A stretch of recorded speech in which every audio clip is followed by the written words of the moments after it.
अल्हम्दुलिल्लाह रब्बिल आलमीन वल आक़िबतु लिल मुत्तक़ीन वस्सलातु वस्सलामु अला अशरफिल अंबिया'i वल मुरसलीन सय्यिदिल अव्वलीन वल आखिरीन क़ाइदिल गुर्रिल मुहज्जलीन अत्यबित तय्यबीन व अतहरित ताहिरीन मौलाना व मौला अल-थक़लैन हबीबिना मुहम्मदिन जद्दिल हसन वल हुसैन सल्लल्लाहु व सल्लम अलैहि व अला आलिहि तय्यबीन ताहिरीन व अला अस्हाबिल अंसार वल मुहाजिरीन अशहदु अल्ला इलाहा इल्लल्लाह वहदहु ला शरीक लह व अशहदु अन्ना मुहम्मदन अब्दुहु व रसूलुहु अम्मा बअद फ़अऊज़ु बिल्लाहि मिनश शैतानिर रजीम बिस्मिल्लाहिर रहमानिर रहीम फला वरब्बिक ला युमिनून हत्ता युहक्किमूक फीमा शजर बैनहुम थुम्मा ला यजिदू फी अनफुसिहिम हरजन मिम्मा क़ज़ैत व युसल्लिमू तस्लीमा सदक़ल्लाहु मौलानल अलियुल अज़ीम इन्नल्लाहा व मलाइकतहु युसल्लूना अलन नबी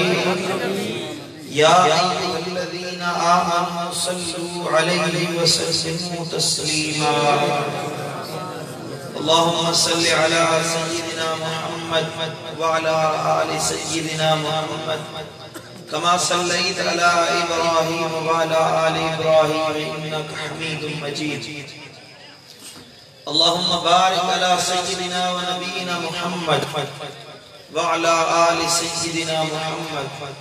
कमा बारकत अला इब्राहीम व अला आलि इब्राहीम इन्नका हमीदुम मजीद। मुझा प्यारा दोस्तों बुजुर्गों ऐं भाइयों अल्लाह खां दुआ है रब शान असां सभिनी खे हिदायत नसीब फरमाए। अल्लाह असां जो अचण हिते वेहण नबी जो शान ॿुधण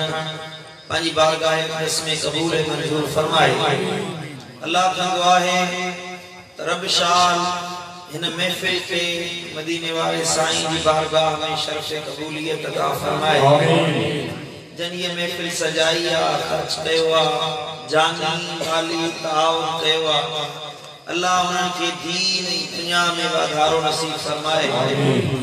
असी जेकी भी महफिल में शरीक आयो अल्लाह ताला शान असा सबनी दे दिल जे मुरादन के पूरो फरमाए।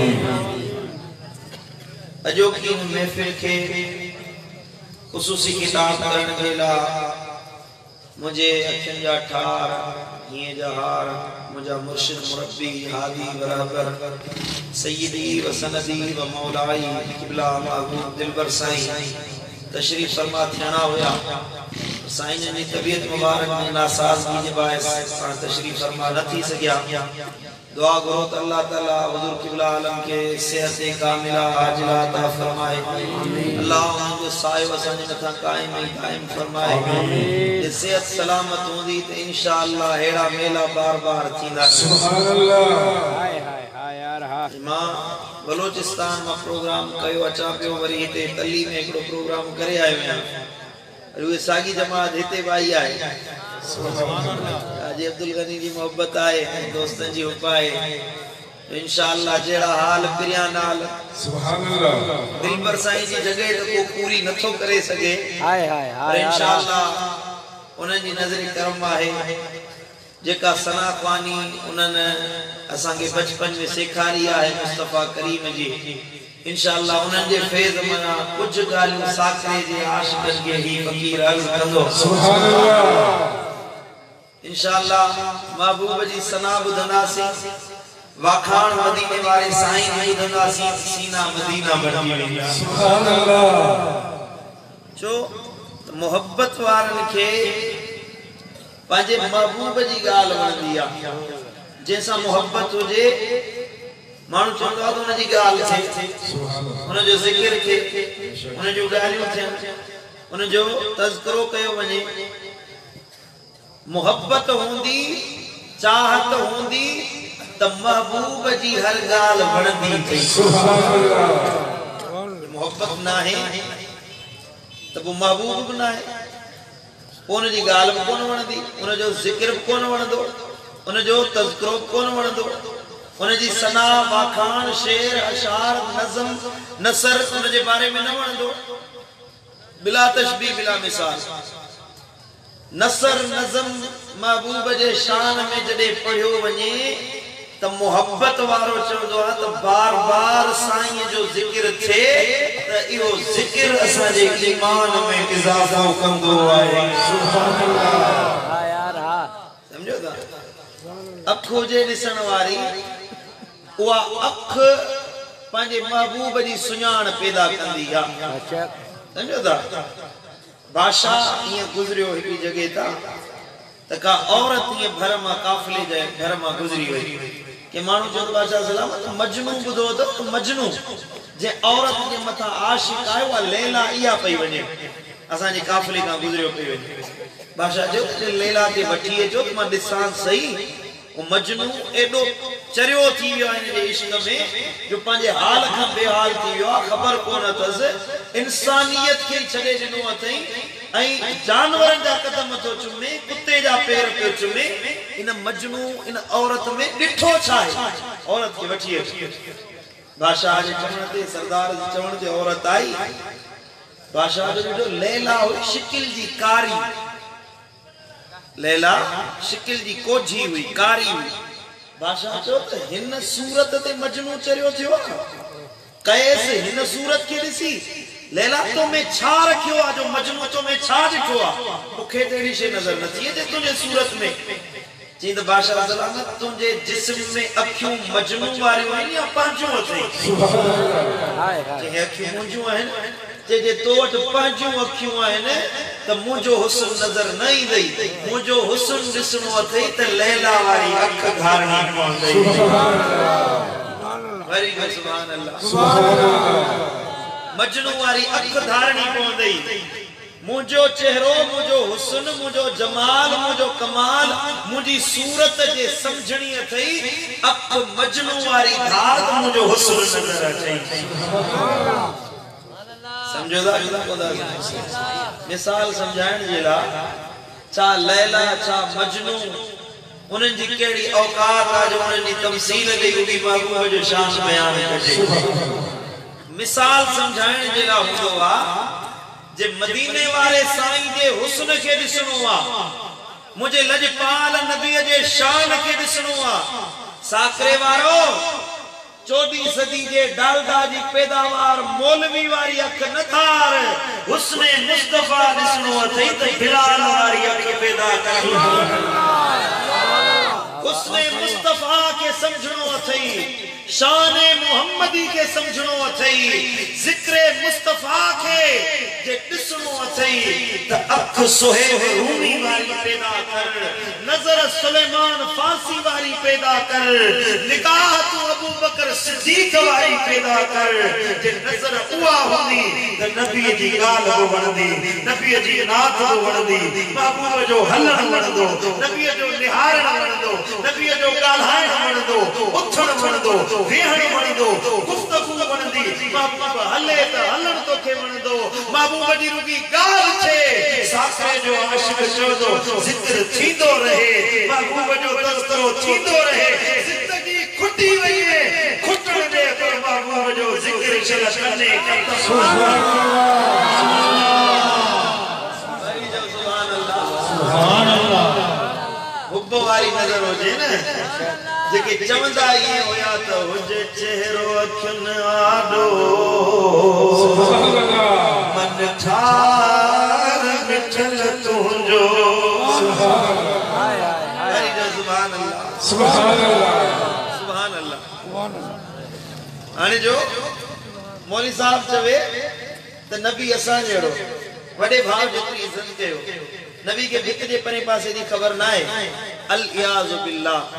एड़ो अकीदो रखण ये गाल वरी वडे बहादुरी सा चवे वडे सही मुजा दा करे चवे ऐ सही मुजा मानुन के तकरीर करे बुधाए ऐ दंद कड़ी खिले त असा जो अकीदो हेया असा इनके अकीदे ते नाज ता के मुजो तोखे इन अकीदे ते नाज असा गुनाहगारन के नाज इन गाल ते आहे त अल्लाह असा के मुस्तफा जे कदमन में रखियो आ असा जा बच्चा पार मुस्तफा जी नाले ते कुर्बान सुभान अल्लाह छो न जन छो जो अल्लाह मुझे नबी के शान ही एडो आला अता फरमायो है शान अल्लाह दिनो इज्जत अल्लाह दिनो मर्तबो अल्लाह दिनो मकाम अल्लाह दिनो सही मुझा अजमतू अल्लाह दिनो रिफतू अल्लाह दिनो दर्जा अल्लाह दिना मदीने वाले साईं जे अताउन जी गाल अचे अल्लाह बयान फरमाए महबूब मुस्तफा करीम जी जात के अल्लाह ताला एडो मर्तबो दिनो जो पंजो तारुफ कराए तो महबूब जो जिक्र सुभान अल्लाह मदीने वाले साईं जे मथा दुरूद पढ़न जी गाल अचे त अल्लाह फरमाए माथो दुरूद पढ़ा मदीने वाले साईं जे हुस्न जी गाल मेराज जी गाल रिफत जी गाल शिफाअत जी गाल हुस्न जी गाल कुरान खोली दो वने खुद कुरान मदीने वाले साईं जी सना पानी में सुभान अल्लाह वरी जो सुभान अल्लाह साथ दर्जा देना अल्लाह केड़ा केड़ा दर्जा देना जे महबूब मुस्तफा करीम मेराज ते व्या त अल्लाह मेराज बयान कयो साकरे वाला बुधंदो वने मेराज मदीने वाले साईं के अल्लाह अता फरमायो कायनात में सबनी का वड्डे में वड्डो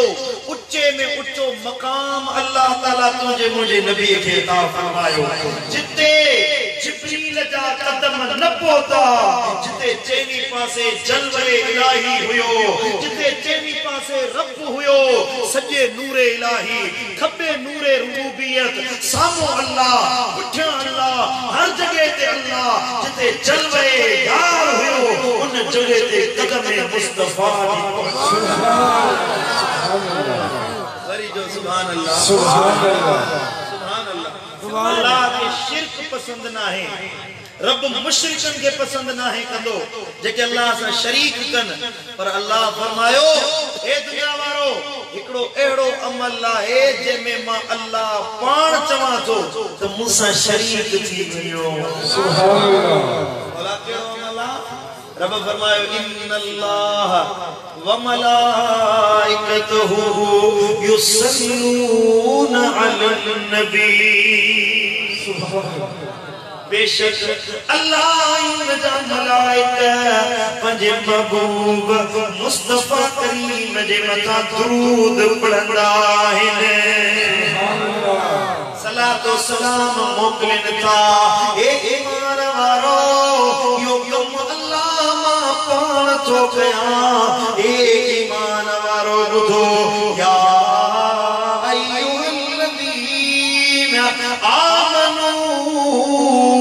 सल्लु अलैहि व सल्लिमू तस्लीमा थकल थकल सुभान अल्लाह सुभान अल्लाह मुखे चवणो न पवे तू मुझे चवण का बगैर सुभान अल्लाह तो फरमाए ए ईमान वारो जड़े रब दुरूद पढ़े जड़े अल्लाह रहमत मोकले जड़े अल्लाह सलात मोकले पंजे मलाइकत समेत रब पंजे हबीब ते दुरूद और सलाम मोकले वो तमा छाजे गाफिल थियायो ऐसा सजा ईमान वारो जे मोमिन आयो तो मुझे नजपाल नबी दे मथा दुरूद पढ़ो सलाम पढ़ो सलाम तमा पढ़ दो मां अल्लाह वरी तमा जे मथा रहमत मोकली से सुभान अल्लाह वरी जो सुभान अल्लाह सुभान अल्लाह मुझे मुर्शिदन करीम जो किताब आज साहब ऐलान कयो दुरूद मुस्तफा यो किताब ते फकीर वट तो यो वठो दुरूद पढ़ण जो बरकतूं रुगी बुधो दुरूद कर्ज लाहींदो आ दुरूद दर्द लाहींदो आ दुरूद परेशानियूं लाहींदो आ जे कर्ज ही त कर्ज लही वेंदई जे मरीज़ आई त बीमारियुनि खां निजात मिलंदई जे दुनिया जी परेशानी थे दुरूद दुनिया जो परेशानियूं लाहींदो जे कब्र जो खौफ अथई त कब्र में रोशनी दुरूद पढ़जींदो पर हशर जी परेशानी अथई त दुरूद तुझो सहारो बढ़ो पर जे कौसर खपई त दुरूद पढ़े शाफी बेशर जी शिफात खपई दुरूद पढ़े दुरूद पढ़ण वारे जे लाइ हिते बि बाबा है त हुते बि बाबा है अस्माओ सलात अहल मोहब्बती मदीने वाले साईं फरमायो जो सिक मां मोहब्बत मां मुझे मता दुरूद पढ़ंदो आ मां मोहम्मद मुस्तफा उन जो दुरूद ताण ॿुधंदो आहियां सुभान अल्लाह साईं हयात आहे तॾहिं त ॿुधे थो न बेशक जेके चवंदा नबी नथो ॿुधे उन्हनि जो ॿियो को नबी हूंदो असांजो नबी असांजा संग सुणंदो मुंहिंजो मुर्शिद दिलबर साईं फरमायो ओ हयात आए हुजूर मुंहिंजो सुणे सुञाणे गुलाम पंहिंजा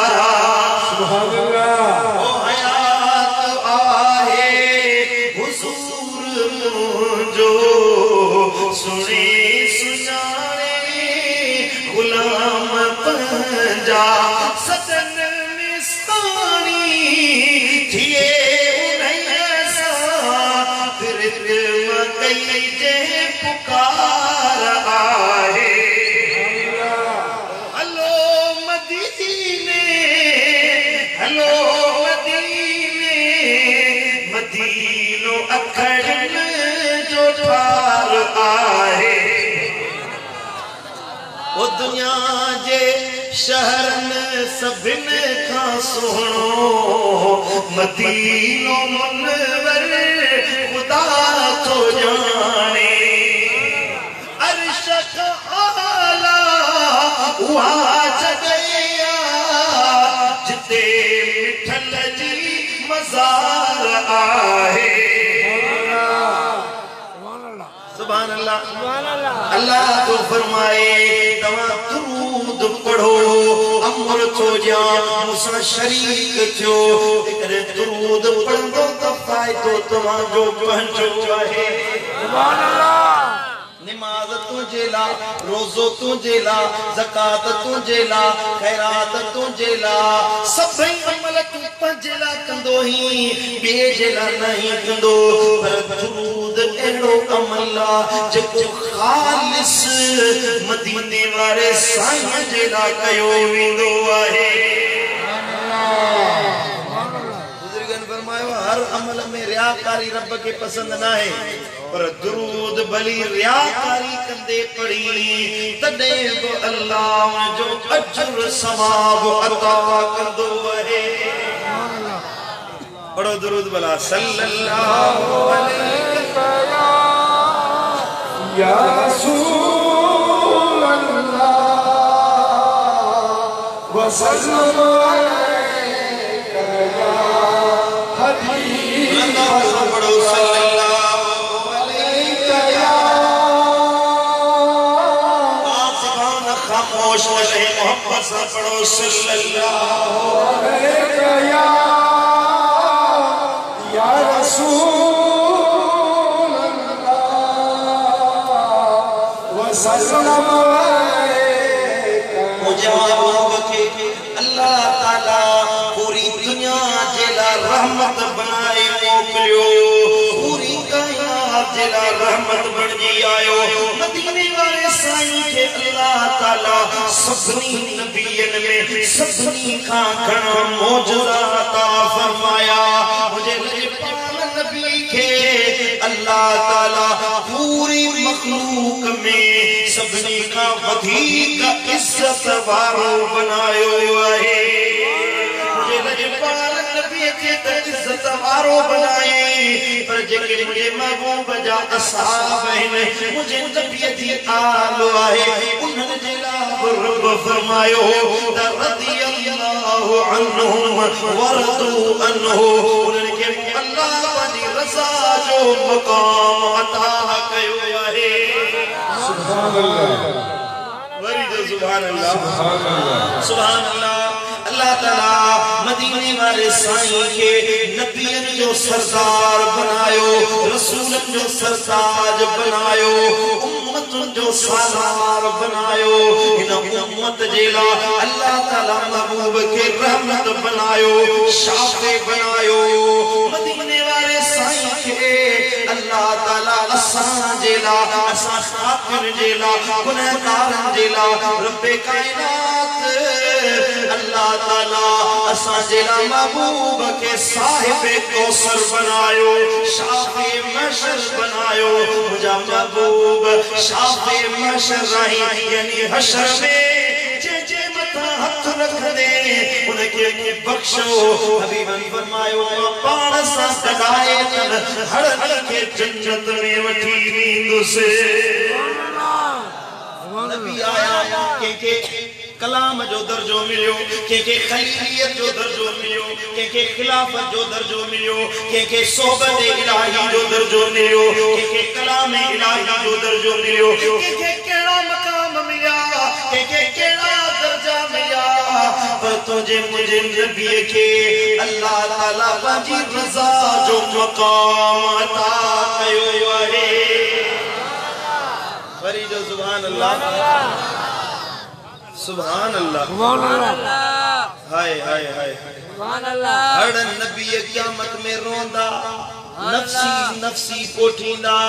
पर हबीबन करीमन फरमायो इन करामतन बियदी व मफातीह अल जन्नति फी यदी व लिवाइल हम्द फी यदी तेरे क़यामत जो ॾियारो थींदो हमद जो झंडो मुझे हथ में हूंदो इज्जत मुझे हथ में हूंदी त जन्नत जो चाबियूं को अल्लाह मुझे हथ में ॾींदो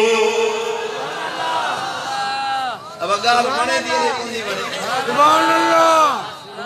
बीच में जगह चहल पहल दी थे ना असली गाल मुके नथी वठी थोड़ी देर वेई मुझे यार की गाल थोड़ी देर वेई जिक्र मुस्तफा बुधो उठण बंद कयो थोड़ी देर मुझे महबूब जो शान दो बुधाए सुभान अल्लाह मां पंहिंजे अबे जी गाल नथो कया महबूब खुदा जी गाल तो कया ओके गाल नथी वणे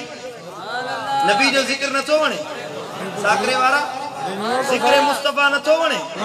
शान मुस्तफा न थो वणे जे वणे तो गौर मुदे दे सिर्फ तन है मथे वाला न दिल वाला कन वो मुदे हेडे हाजिर सुभान अल्लाह समझो था आशिकन जे ला हर गाल महबूब जो जिक्र आ न बीबी राबिया बसरिया बसरे जे शहर में गुजरी तो मौली साहब तकरीर पियो करे दोज़ख जी गाल जो करे जन्नत जी गाल जो करे तो बीबी साईं फरमाए लो मौली साहब थोड़ी देर भी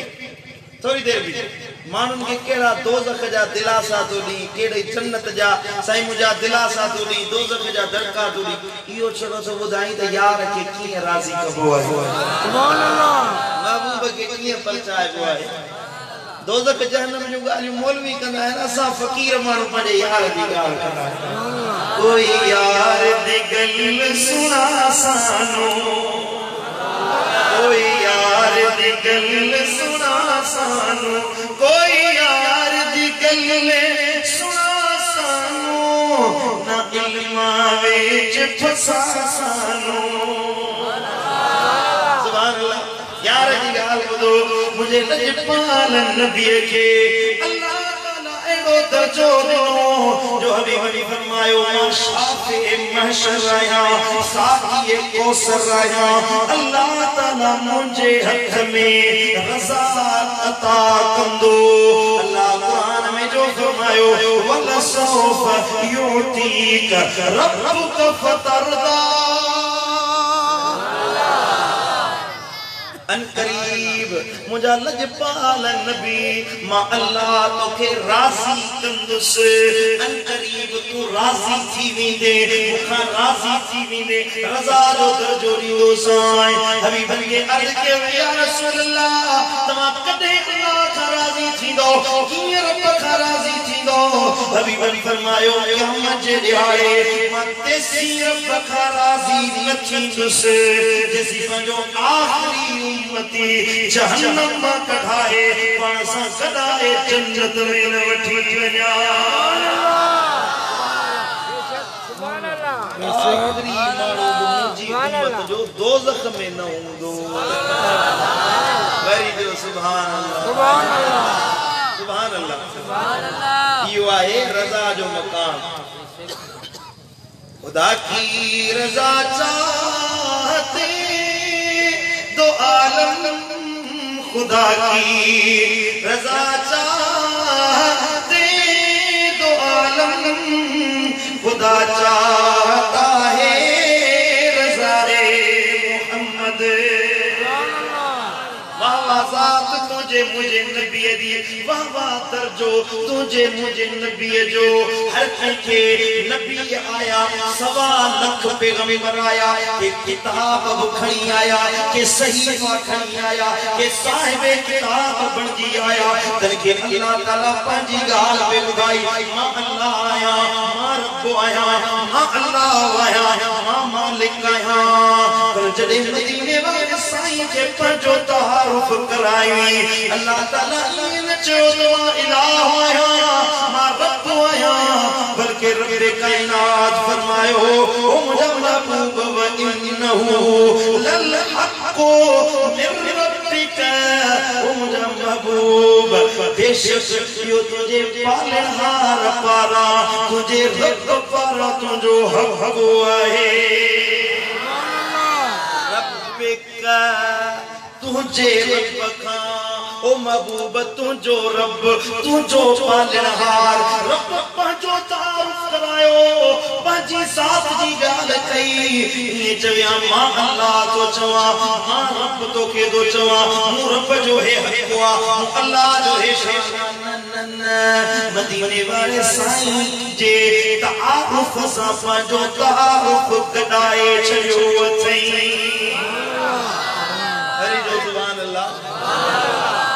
अब मां पंहिंजो तारुफ करायां त पंहिंजो नालो ॿुधाईंदुसि न मुंहिंजो नालो मोहम्मद मिठल आहे ठीकु आहे मां पंहिंजो नालो ॿुधाईंदुसि रहमतुल्लाह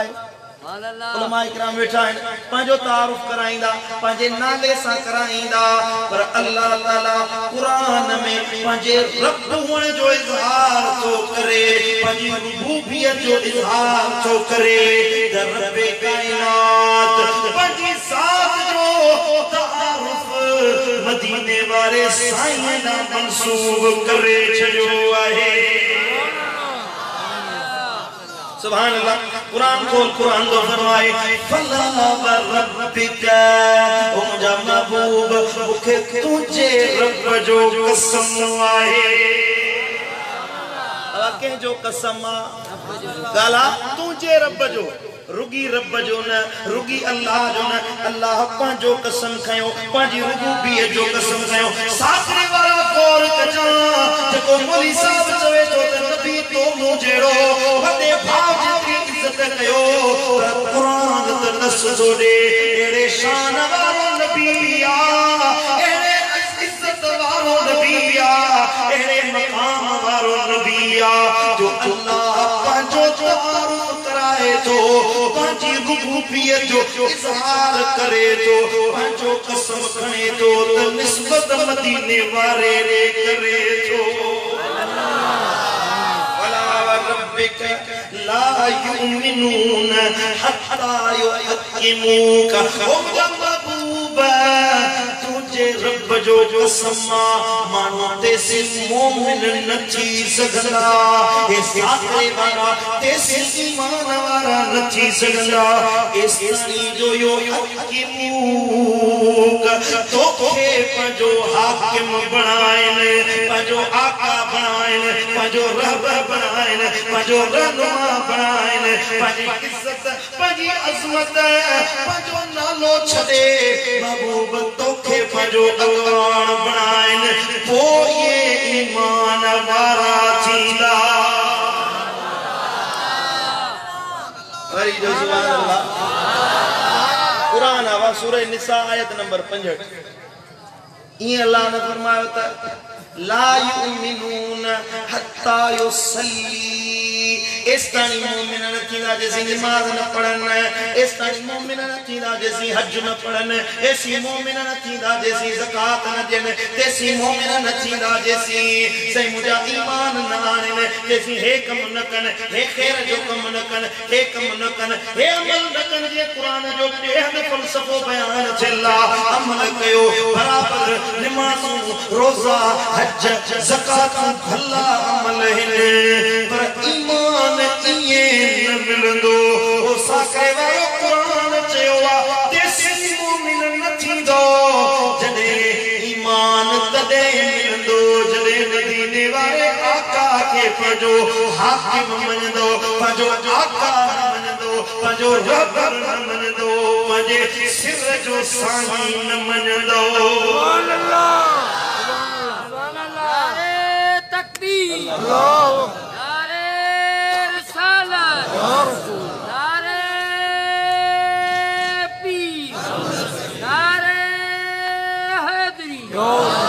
आवाज समझो दाले गुना समझो अल्लाह ताला पांचो तारो को कराए जेरियो त कई तकरीबन 150 जगह ते कुरान मजीद में आयो आहे 150 का वधिक जिते अल्लाह पंजी रुबूबियत जी निस्बत मदीने वाले ने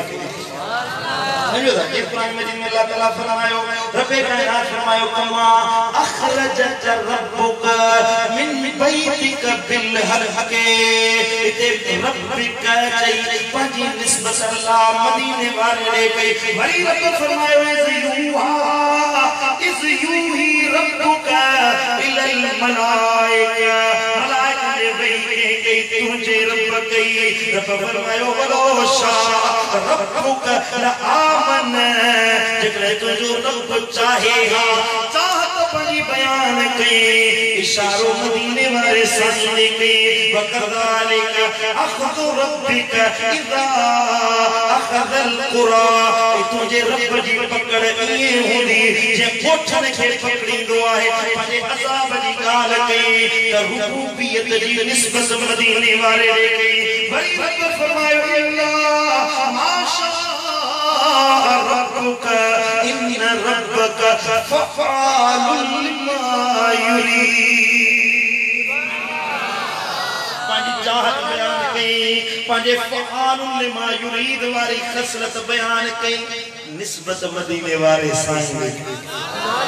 वरी जो सुभान अल्लाह कमा काना रब्बुक लियुहलिकल कुरा बिज़ुल्म व अहलुहा मुस्लिहून अल्लाह मुझे अज़ाब जी गाल कई रब फरमायो तुझे रब ये तुझो रब ये नाहे तुझो मालिक ये नाहे जो के हरू भरू अज़ाब करे पंहिंजी रहमानियत जो जिक्र कई पंहिंजी कुदूसियत जो जिक्र कई पंहिंजी इलाहियत जो जिक्र कई पंहिंजी मालिकियत जो जिक्र कई पंहिंजी वहदानियत जो जिक्र कई कुरान खोलींदो वञे पंहिंजी तारीफ़ तो करे पर आरिफ मदीने वाले साईं जो नालो वठी थो फरमाए वरी जो सुभान अल्लाह ये दुनिया के खबर पवे तो मुझो महबूब आम नाहे हे नबी तो बेमिसाल है कोई मिसल नहीं ढोलन दी कोई मिसल नहीं अरबी दी चुप चुप करे मेरे अली इथे जा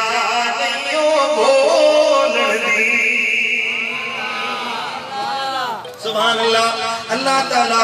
मदीने वाले साईं जी अब्दियत पान बयान कई रब्बे कायनात पानब पे बयान कई मदीने वाले साईं जी रब पानब बयान कई सुभानल्लज़ी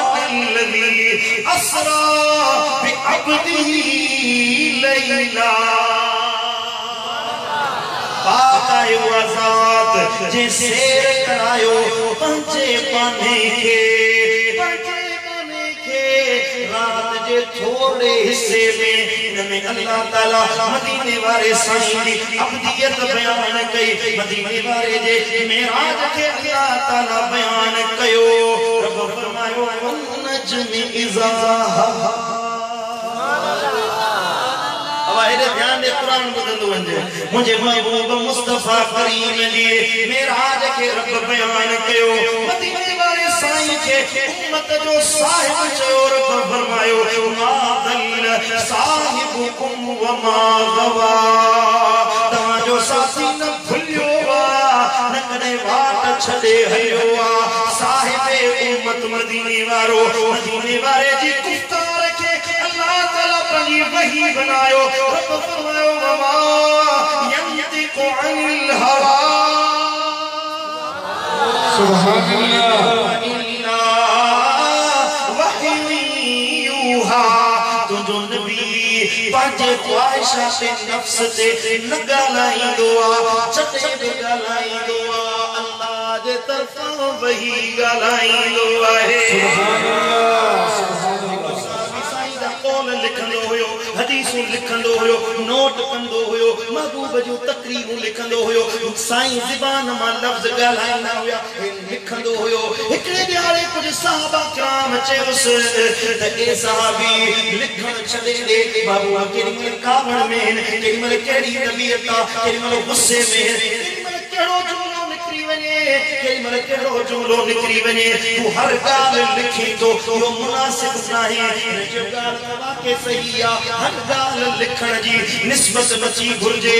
लिखण छॾे ॾिनो कुझु ॾींहंनि खां पोइ साईं करीम फरमायोसि लिखी छो नथो अॻ में त लिखंदो हुई या रसूलल्लाह हे हाज़िरा पेश आई आहे फरमायो लिख लिख हिन ज़बान मां जॾहिं बि जेका बि ॻाल्हि निकिरे ग़लत न हूंदी मुंहिंजी ज़बान मां हर ॻाल्हि हक़ निकिरंदी आहे सुभान अल्लाह नबी जी ज़बान मां जेका ॻाल्हि निकिरे हक़ सुभान अल्लाह बेशक आहे न छो दुनिया वारा किताब पढ़ी आलिम थींदा आहिनि केड़ा किताब पढ़ी आलिम मौलवी जो इल्म पढ़िए को नबी जी गुस्ताखी तो सिखाए उन्हें चो तो इल्म सिखियो किथा दे नबी जी हदीस पढ़ी आलिम जो महबूब जो फरमान पढ़ी पढ़ो पाण के मुफस्सिर सदाए मुदब्बिर सदाए मुफक्किर सदाए मुहद्दिस सदाए पंजो पाण के बड़ो आलिम सदाए बड़ो मुफ्ती सदाए मुफ्ती ओ मुफ्तखोर तो मुफ्ती छो ठाई तो हदीस जो इल्म सिखी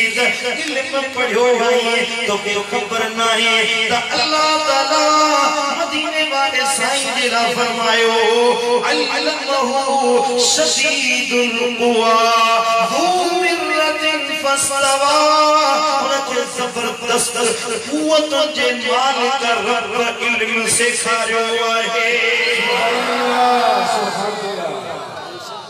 सुभान अल्लाह तव्हां जे ला त उम्मिया तव्हां जे ला त अणपढ़ियो आ तव्हां जे ला त इए तो लगे कि उस्ताद आडो गोडा न खोड़िया थे कि मुदर्रिस वट न वियो आ कि मदरसे में न वियो आ कि स्कूल में न वियो आ पर मां अल्लाह तो चवा इन महबूब के कुवत वारे रब इल्म सिखायो आहे सुभान अल्लाह अब उस्ताद वट जेतरी हैसियत होंदी हुआ शे सिखारी दो बेशक अरे ध्यान दे मुरे उस्ताद वट जेतरो इल्म होंदो वो इल्म शागिर्द दींदो बेशक सुभान अल्लाह ये इल्म ही हुआ सजोरी बकवास कंदो होते त नबी के कुछ न तो चे नबी के कुछ न तो चे भित जे परे पासे ही खबर ना है उन्हें के रुकिया खबर आ यही गाली सिखारी दो बेशक बदी मदरसे में इन जे में छोकरो वने न ट्रेनिंग दो अल्लाह वारन के न सजो यारी न कयो अरे ता ये मदरसे में सिखारनी हो गया असा मोकलो तो कुरान पढ़ी तू न भागा नीम की कढिया है ना जी सही ता इल्म ही हुआ या शे सिखो था पर मुझो महबूब के उस्ताद वट न वियो जे वटि जेतिरो इल्मु हूंदो आहे उहो सेखारींदो आहे। अल्लाह महबूब खे सेखारियो। सुभान अल्लाह। मां जेको बयान कयां थो मां पंहिंजे उस्तादनि वटि पढ़ियुसि। मुंहिंजो उस्ताद मुंहिंजो मुर्शिद दिलबर साईं, मुंहिंजो उस्ताद केवल उस्ताद मुफ्ती अब्दुर रहमान ठडवी, उन्हनि वटि जेतिरो इल्मु हुयो उन्हनि मूंखे एतिरो पढ़ायो। सम्झो था? उन्हनि ओतिरो इल्मु सेखारियो जेतिरो उन्हनि वटि इल्मु हुयो। उस्ताद वटि जेतिरो इल्मु हूंदो उहो शागिर्द खे ॾींदो। हाणे अंदाज़ो लगा त रब वटि केतिरो इल्मु आहे ऐं पंहिंजे महबूब खे केतिरो इल्मु सेखारियो। मां मदरसे में पढ़ियो बि आहियां, पढ़ायो बि आहियां, अल्हम्दुलिल्लाह। पढ़ियो बि आहियां ऐं पढ़ाईंदो बि आहियां। ओ दौरे हदीस ताईं मूं पढ़ायो आहे, पढ़ाईंदो आहियां अल्हम्दुलिल्लाह। इंशाअल्लाह जेसी उत्साह आहे साईं जे हदीस जी ड्यूटी ॾींदा रहंदासीं। सुभान अल्लाह। हिकड़ा शागिर्द नालायक हूंदा आहिनि। जहिड़े ध्यान शागिर्द नालायक हूंदा मगज़मारी करे करे करे करे करे थकजी पओ चवंदा सहेगे कंप्यूटर साॻियो गन साॻियो कुहारी सॼो ॾींहुं मथो मारी करे समझ में न ईंदो। हिकड़ा होशियार शागिर्द हूंदा आहिनि। सबक पढ़ण खां अॻु में उन्हनि खे सबक समझ में अची वेंदो। सुभान अल्लाह। उन्हनि ते मेहनत थियल हूंदी आहे, उजागर थियल हूंदा आहिनि। उस्ताद सबक पढ़ाईंदो न, सबक बयान करण खां अॻु में उस्ताद चवंदो तूं बयान कर त मां ॿुधां। सुभान अल्लाह। सम्झो था? त उन शागिर्द ते भरोसो हूंदो आहे त हे मेहनत करे आयो आहे, ॾिसी आयो आहे, सबक यादि करे आयो आहे। मदरसे में अक्सर तो उते उस्ताद पढ़ण चवंदा आहिनि तूं पढ़। दिल चवंदी न शागिर्द खे पढ़ायां, हिन ते मेहनत कयां, हिन खे सेखारियां। जेतिरो शागिर्द अदब वारो हूंदो, जेतिरो शागिर्द उस्ताद जो ख्याल कंदो, उस्ताद जो उन जे मथां राज़ ओतिरो हूंदो। सुभान अल्लाह। ओतिरो राज़ हूंदो बिला तशबीह बिला मिसाल। मिसाल समझाइण जे लाइ अल्लाह जो महबूब सिखियो त मदीने सिबारे साईं जेड़ो न को शागिर्द अल्लाह जेड़ो न को उस्ताद आहे। मौला छा सेखारियो पंहिंजे महबूब खे केड़ो इल्म सेखारियो। इल्म मुस्तफा में शान मुस्तफा नजर आयो। रब फरमायो ए दुनिया वारो मूं छा सेखारियो पंहिंजे हबीब खे। ओ महबूब वअल्लमक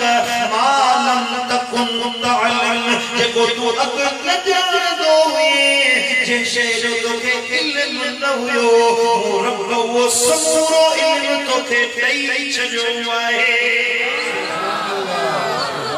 जेको चवे तो नबी के गैब जो इल्म न आहे, महबूब के खबर न हुई गैब जी। मां चवां तो हाओ महबूब के गैब जी खबर न हुई, ये न चइबो त न आहे, बल्कि अॻु न हुई। रब इल्म ॾिनो, गैब जो इल्म अची वियो। अॼु छा थींदो, सुभाणे छा थींदो, क़यामत कॾहिं ईंदी, मुंहिंजे नबीअ खे अल्लाह हर शइ जो इल्म ॾेई छॾियो आहे।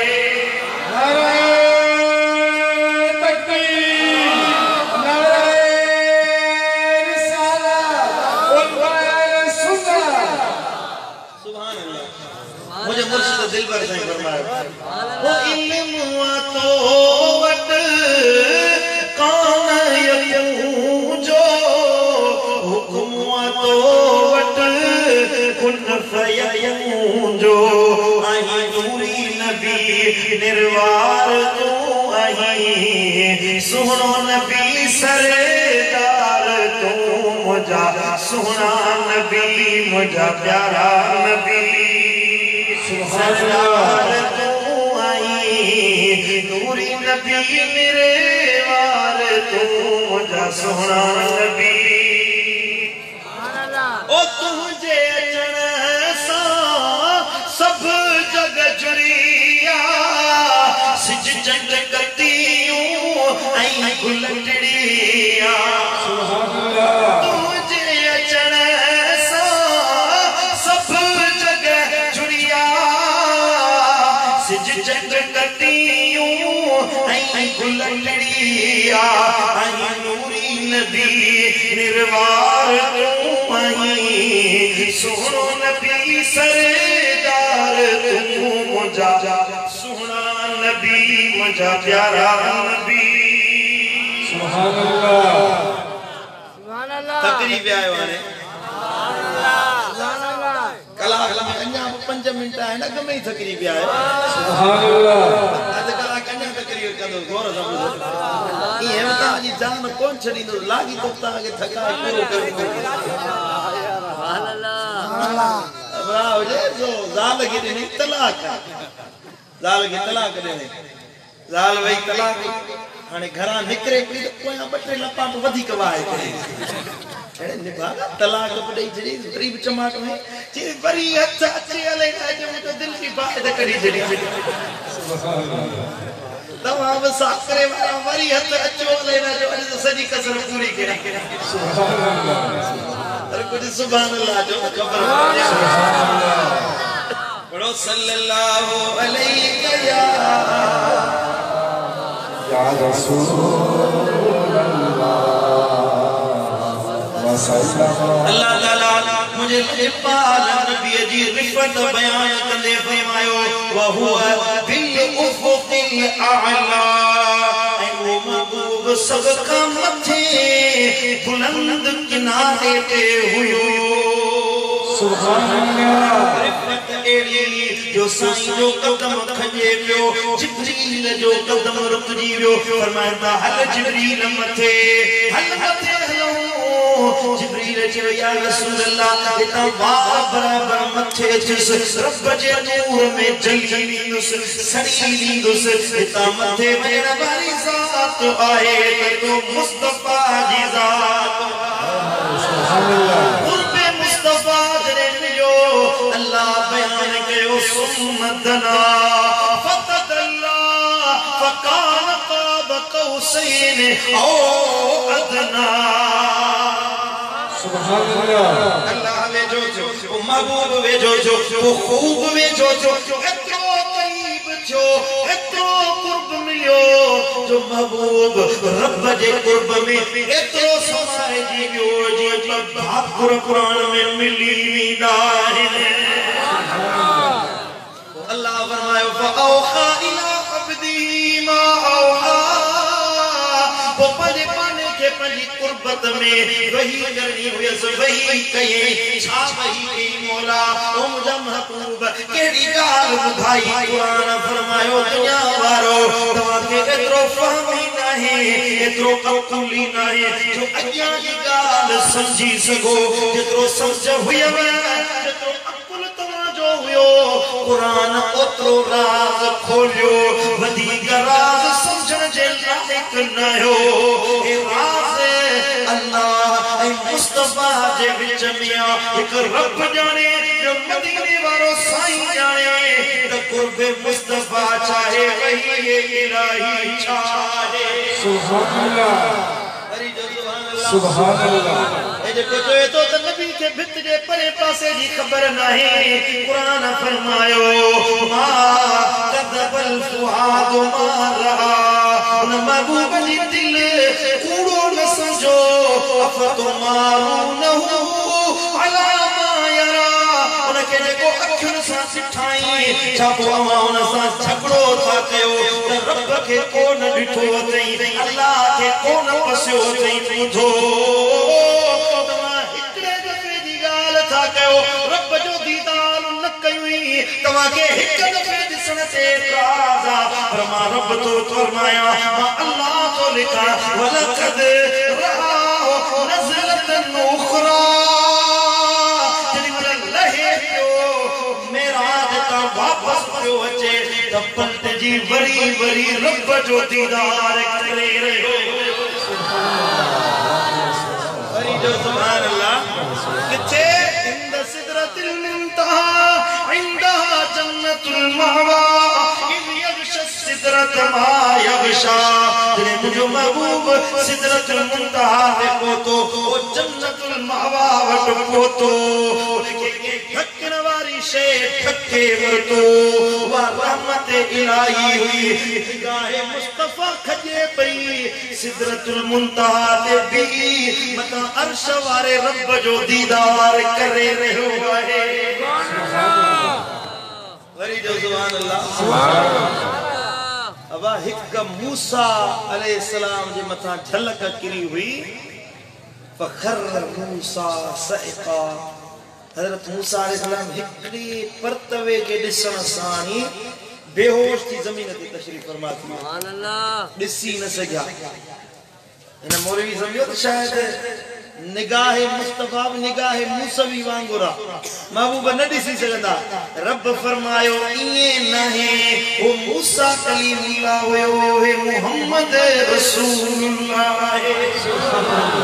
कोई या कलीमुल्लाह कोई या कलीमुल्लाह कोई या कलीमुल्लाह कोई या कलीमुल्लाह सजनी का मिठे मोहम्मद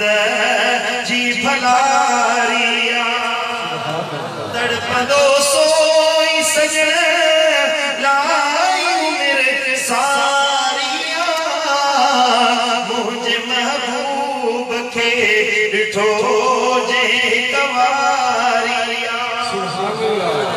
निगाह मुस्तफा अल्लाह फरमायो खुद जमीनो दिसी न सजो छेड़ो था कयो कोन में पर इए डिठे निगाह मुस्तफा आया है जो माजा गल बसर वमा तगा रब के हबीब दिसे पियो मानो दिसदा है अखियों छिपदा है हेदे होदे वठाईंदा है कुरान तो फरमाए मुझे महबूब जी नजर हुई चल जाए यार हुयो चल जाए इलाही हुयो या महबूब जी अख हुई दिसंदो रहियो अख न छिंजई लक़द रआ मिन आयात रब्बिल कुबरा सुभान अल्लाह जल्ल इलाही गडो गड अल्लाह त पंहिंजूं वॾियूं वॾियूं निशानियूं महबूब खे ॾेखारियूं सुभान अल्लाह जेके तव्हां जी अख नथी ॾिसी सघे मुझे नबी जी अख दिसी रही है वरी जो सुभान अल्लाह निगाह मुस्तफा अल्लाह बयान कई रज़ाए मुस्तफा अल्लाह बयान कई सिरात मुस्तफा अल्लाह बयान कयो इल्म मुस्तफा रब बयान कयो बसीरत मुस्तफा रब बयान कयो रिदाए मुस्तफा जो जिक्र रब बयान कयो शरीयत मुस्तफा जो जिक्र अल्लाह बयान कयो अजर मुस्तफा जो जिक्र रब बयान कयो हुकूमत मुस्तफा जो जिक्र अल्लाह बयान कयो सलात मुस्तफा जो जिक्र रब बयान कयो तकलीम मुस्तफा इत्दाल मुस्तफा इस्तिकामत मुस्तफा खुल्क मुस्तफा निभाए मुस्तफा उलूम मुस्तफा अजीजत मुस्तफा खौफ मुस्तफा हर शय जो जिक्र अल्लाह कुरान में पाण बयान कयो है वरी जो सुभान अल्लाह हत्ता के महबूब हज ते पिया वञन त हज मुस्तफा अल्लाह बयान कयो सुभान अल्लाह खुश नसीब आहिनि हाजी मूं त हाजी अब्दुल गनी जो मुंहिंजो बि नालो रखी धर्म गुरु कढी सुभान अल्लाह ॿियो साल मूं सां ईअं थो करे अल्लाह कुझु न कंदो अल्लाह हज क़बूल कंदो मुबारक आहे उन्हनि खे जंहिंजे हज जो कुणो निकतो आहे लख मुबारक हुजनि तव्हां खुश नसीब आहियो अल्लाह कंदो हज पढ़ींदो अल्लाह हज मबरूर अता फरमाईंदो आमीन हेकर उन्हनि हाजियुनि जे लाइ आयत तो पढ़ा जिनखे अल्लाह नसीब कयो हज जी साद आमीन उन्हनि जे लाइ त हज मुस्तफा छा आहे सुभान अल्लाह हाजी अब्दुल गनी तुंहिंजे नाले सां तो पढ़ा अल्लाह फरमायो व अदिन फिन्नास बिल हज यअतूक रिजाला ऐ तुम माण्हुनि में हज जो आम ऐलान कर हे महबूब हुक्म दे न साथे वारन के बुधा त पैसा लिकाए न रखो रब औलत ॾिनी अथव ॾोख रखियो अथव त निकिरो तो अल्लाह जे दर जो वञी हज कयो वरी जो सुभान अल्लाह वाला कुल ज़ाहिरिन यातीन मिन कुल फज्जिन अमीक ए यारो महबूब के फरमा महबूब फरमाए दुनिया वारो तो जो परे परे दे रस्तन का प्यादल ऐ हर डुगरी डाची ते सवार थी हाज़िर थींदा वञन तो वट अचन तो सा गट हज जे ला निकरन सुभान अल्लाह चाचम यशहदु मनाफि लहुम व यज़कुरु इस्मल्लाह फी अय्यामिन मअलूमातिन अला मा रज़क़हुम मिन बहीमतिल आनाम ए दुनिया वारो महबूब के फरमान पे दिल निकरी अचो हज जेला पंजा जानवर कुर्बानी वारा काहे अचो पाण बि अचो पंजे सवारी हुजे त सवारी ते चढ़ी अचो त पेरे पंध निकरी अचो अल्लाह दे घर जो हज अदा करणो आहे सुभान अल्लाह सुभान अल्लाह ओ जे मदीनो डिठो यार सा दिल की ऐत के सुभान अल्लाह जे मदीनो डिठो यार सा दिल की ऐत के सा दिल की ऐत के और ये रसूल सचे हो जे मदीनो डिठो यार सा दिल की ऐत के सुभान अल्लाह जीत बाजार में मिन्ना जीत बाजार में मिन्ना जीत बाजार में हाजुन सारो रह जे वो जे मदीनो डिठो सा दिल की याद के सुभान अल्लाह अल्लाह असां के नसीब कंदो आहे इंशाअल्लाह कुरान तो फरमाए निकरी अचो हज देला निकरो पंजे घर मां पैसा सामारे वारा घणो कमायो थई साकरे वारा पैसो घणो कमायो थई डोकड़ घणो कमायो थई हिकाए रखल अरे पुट ताड़े वेठा दी अल्लाह करे बाबो मरे त मीत ते कब्जो कया सजण थोड़ी दुनिया जा रिश्ता सबनी दी नजर ते पैसो पैसे में हाथ कढे रखे अल्लाह छा थी विया रिश्तन सच्ची मान जे सकन रिश्तन के अल्लाह छा थी विया जो उन में मोहब्बत मोकलाए वे पांजा धार थी या सजण रुपए जी करे घिरे खैरपुर नाथन शाह शहर में सेवण शरीफ में हे मेलो लगो है ओ होटल ते 10 रुपए जी दाल ते झेड़ो थी पियो उन में माण्हू मारे छॾिया 10 रुपया एड़ो को इंसान जे अंदर दुनिया जी लालच जी वई आ 10 रुपया माण्हू जे मोहब्बत खां वधीक थी विया आहे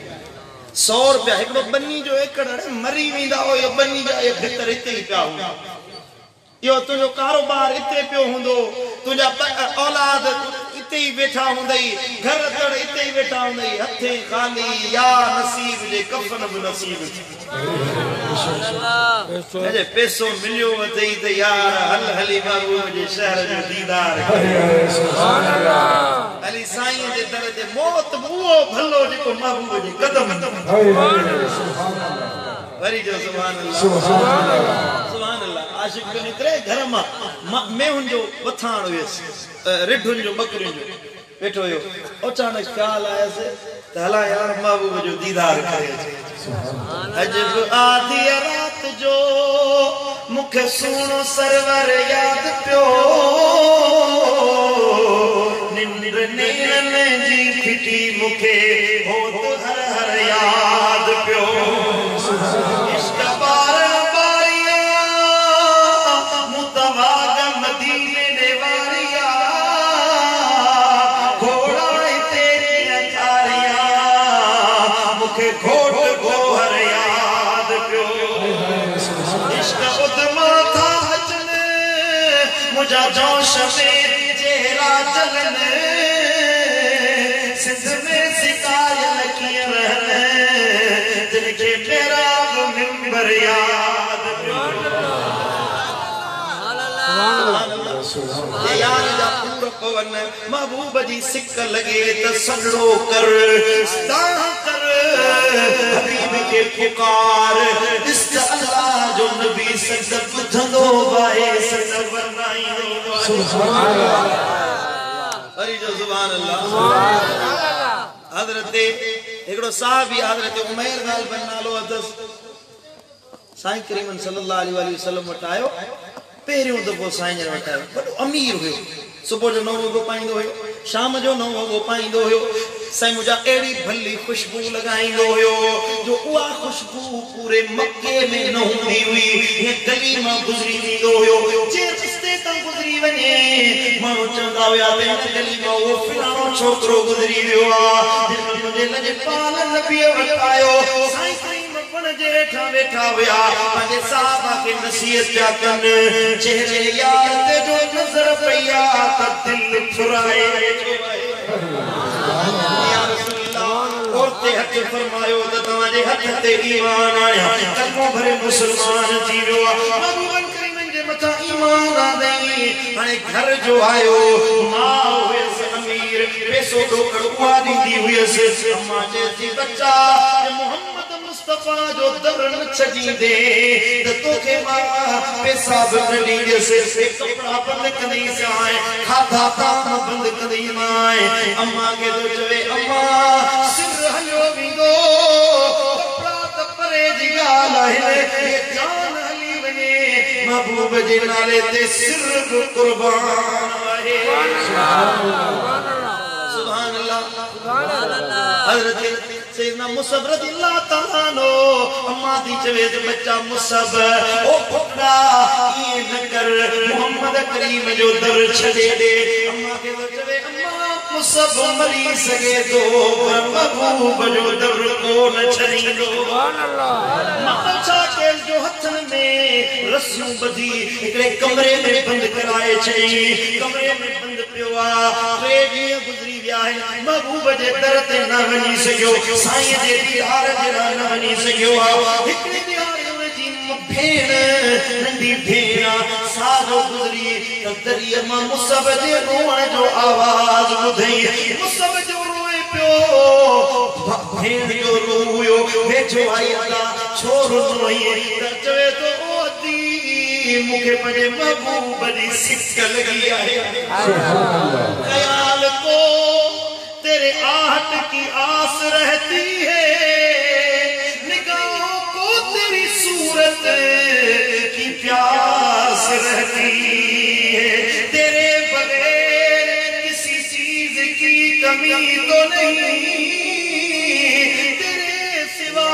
तबीयत उदास रहती महबूब जो 3 ॾींहनि खां वठी चेहरो न ॾिठो आहे महबूब जे कचहरी में न वियो आहियां रस्सियूं खोल त वञी मदीने वारे जो दीदार करे अचां महबूब जे चेहरे जी ज़ियारत करे अचां भेण चवेसि अदा जे तूं भॼी वई छॾे वई त अम्मा मूं ते नाराज़ थींदी चवे थो अदी थोरी देरि जे लाइ मोहलत ॾे जो थो वञा जो थो वापसि मोटी अचां जंहिंजो महबूब करीम जी खिदमत में वियो आहे त महबूब खिताब पिया फरमाइनि हज़रत मुसब साम्हूं अचे बीठो आहे नज़रूं साईं जे चेहरे में अखियुनि मां नलक वहनि था फरमाइनि था मुसब छो छो रोई चए थो या रसूल अल्लाह ओ मुंहिंजा महबूब अम्मा खे दी करे चयो आहे ओ मुंहिंजा लजपाल नबी मां चवां थो त तो वटि मौजूद हुजां तुंहिंजो चेहरो मुंहिंजे अखियुनि जे आॾो हुजे मुसब जी हया गुज़री वञे ओ महबूब मूंखे पंहिंजी गुलामी में क़बूल फरमायो सुभान अल्लाह सुभान अल्लाह सुभान अल्लाह मोहब्बत हुई पैसो छॾे दौलत छॾे ॾोकड़ छॾे भला कपिड़ा छॾे जॾहिं हिजरत करे महबूब मदीने पार पिया वञनि अहले मदीना चयो या रसूल अल्लाह असांखे हिकु माण्हू ॾियो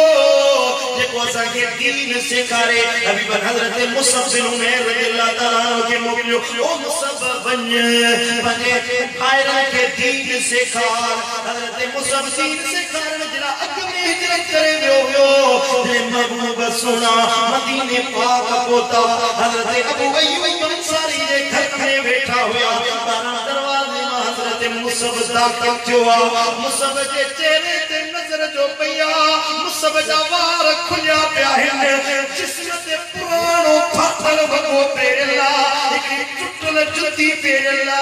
मुझे नबी जो मुसब के रिठो साईं जे अखन मां मक वही आया फरमाइंदा वो मुसब तू मही जेके मक्के में तुझे हुस्न जी हाथ हुंदी हुई तुझी अमीरी जी हाथ हुंदी हुई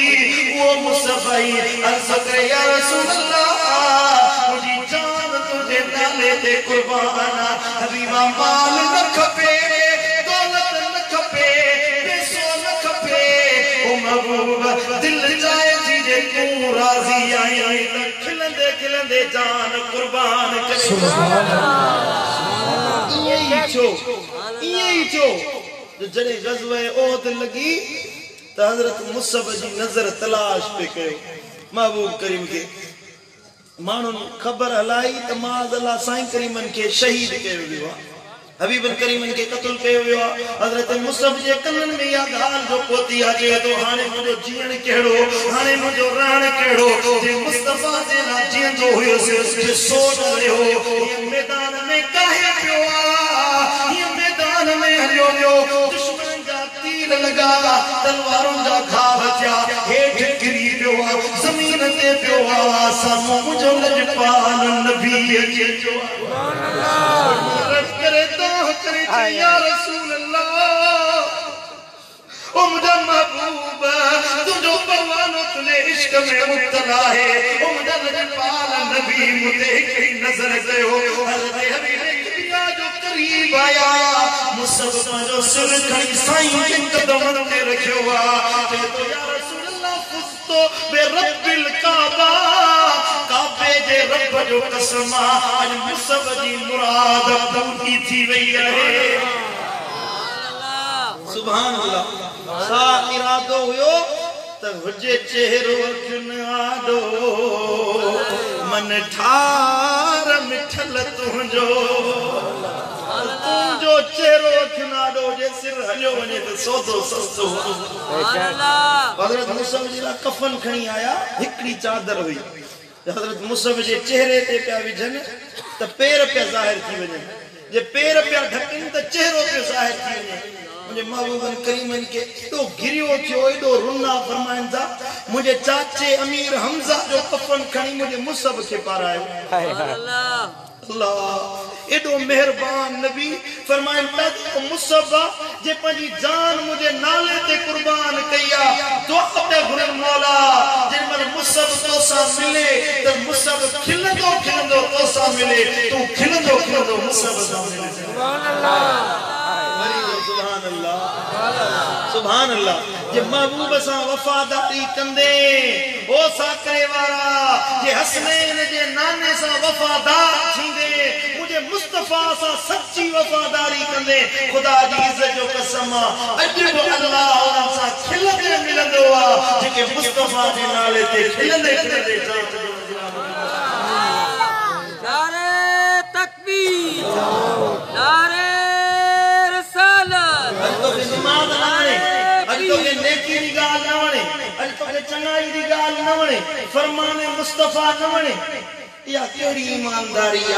या केड़ी फरमाबरदारी या केड़ी मुसलमानिया या केड़ी मोहब्बत सासरे वाला दिल सा बुधा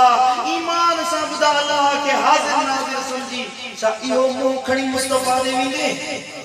यो गुनाहन सा भरेल मेरो मुंह या रसूल अल्लाह तुझो बेफरमान बन जी आयो है तुझो नाफरमान बन जी आयो है न मिठा अज त वायदो कर त बाकी जिंदगी मुस्तफा सा वफादार थींदे गुज़र कबूल आके ना कोने गाल कबूल आजाद कर तक नमाज पंज वक्त पढ़ंदासी मस्जिद जो पंजड़ो कर सुहारी छडे दे मथे ते टोपी पा सही मुझा ये गंदगी वाला कम शराब पीण गुटको नास नस्वार पान ये सब बुरा कम छडे दे बाप के गंदो न कर इन सा गारियों न दे इन सा कूड़ न गाला इन सा गीबत न कर यो बात मिलियो थई देने जे मथा जेको वक्त मिले मदीने वाले ते दुरूद सलाम सुभान अल्लाह महबूब जे मथा दुरूद पढ़ तो तुने सीने में कुछ महबूब जी मोहब्बत पैदा थे मदीने वाले साईं सा इश्क वारो नातो गंढ मोहब्बत वारो नातो गंढ एड़ो रिश्तो गंढ जो दुनिया वाला तुझो मिसाल जन त फिलानो मानू मदीने वाले जो आशिक सुभान अल्लाह साकरे में तुम नालो इन एतबार से गणियो वने एकड़ा सरलाइंदा हिंद असा सही मुजा फिलाने कारोबार वारो मानू आ हे सेठ था हे हाजी आ हे मच्छी वारो आ हे सही मुजा पुलिस वारो आ तारुफ थींदा है न तुझी निस्बत होजे हे मदीने वाले साईं जो आशिक है सुभान अल्लाह के पुछा करे तदा साकरे में मुस्तफा जो इश्क रखण वारो केरा फौरन दिल में ख्याल अचे तो फिलानो मानू आ इहो आशिक मुस्तफा सुभान अल्लाह अमल कबो कि न कोन साईं के राजी कबो कि न कोन कबो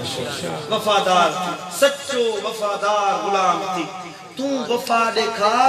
हुन पासे तो वफा ही वफा है देर तो कईया विख वधाइण में देर तो कईया हुन पासे का ते ऐलान पिया थियन त हली हलिया मुंहिंजी तरफ छो न छो अची होॾां त सद थियन पिया तू रुगी कन लाए बुध विख वधा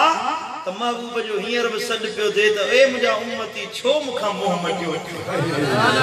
अॼु बि साईं फरमाए पियो ओ साकरे वारा छो मूं नबीअ खां मोह मटियो अथई तोखे मुंहिंजे नबीअ जो नालो नथो वणे हाँ साकरे वारा तोखे मुझे महबूब जो नालो नथो वणे महबूब जी मोहब्बत नथी वणे जे वणई थी तो उन जो इज़हार करे ॾेखार उन जो ऐलान करे ॾेखार चओ त मोहब्बत ही आहे जो महबूब जे फरमान ते अमल करे ॾेखार सुभान अल्लाह आखिरी गाल कया हजरत सैयदना मूसा कलीमुल्लाह जे ज़माने में एकड़ो मानू हुयो हजरत मूसा वांगुर पटको पातई मूसा कलीमुल्लाह वांगुर दाढ़ी रखी उहे लठ भी खई हाँ तो हजरत सैयदना मूसा कलीमुल्लाह जी आल कंदो हुयो सामरी आल कंदो हुयो नकुल कंदो हुयो मानुन के खिलाइण जे ला मानुन के खिली बुधाइण जे ला ठठोल करण जे ला